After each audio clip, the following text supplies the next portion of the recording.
యేసు ప్రభు దగ్గరికి అన్నం కోసం, ఆహ్, ధనం కోసం, ఆరోగ్యం కోసం వచ్చే వాళ్ళతో యేసు ప్రభు అంటున్న మాటేంటంటే, మీరు నా దగ్గరికి అన్నం కోసం, ఆరోగ్యం కోసం, రకరకాల ఈ భౌతిక సంబంధమైన కారణాల చేత వస్తున్నారు. కానీ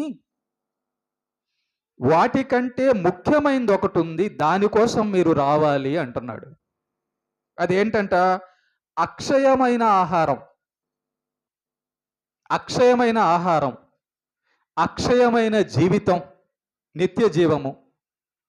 మనం అన్నం తింటే ఈ భూమి మీద బతుకుతాం కాబట్టి అన్నం కోసం యేసుప్రభు దగ్గరికి వెళ్ళాలి అని అనుకుంటే, మరి ఆ అన్నంతో కొంతకాలమే కదా ఇక్కడ బతుకుతాం. తర్వాత సంగతులేంటి?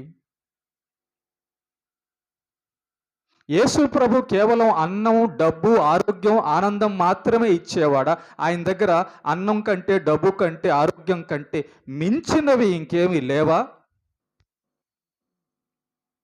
అందుకే వాళ్ళతో యేసు ప్రభు అంటున్నాడు, మీరు నా దగ్గరకు వచ్చారు గాని ముఖ్యమైన విషయాలు తెలుసుకోకుండా వస్తున్నారు. మీరు కేవలం తిని తాగి ఆనందం పొందడానికి నా దగ్గరకు వస్తున్నారు. ఈ భౌతికమైన శరీరం అవసరాల కోసం మాత్రమే నా దగ్గరకు వస్తున్నారు కానీ నాకు మీకున్నటువంటి సంబంధం ఏంటో, నా దగ్గర ఈ భౌతిక సంబంధమైన మించి ఇంకేమున్నాయో వాటిని తెలుసుకోవడానికి మాత్రం రావడం లేదు అంటున్నాడు.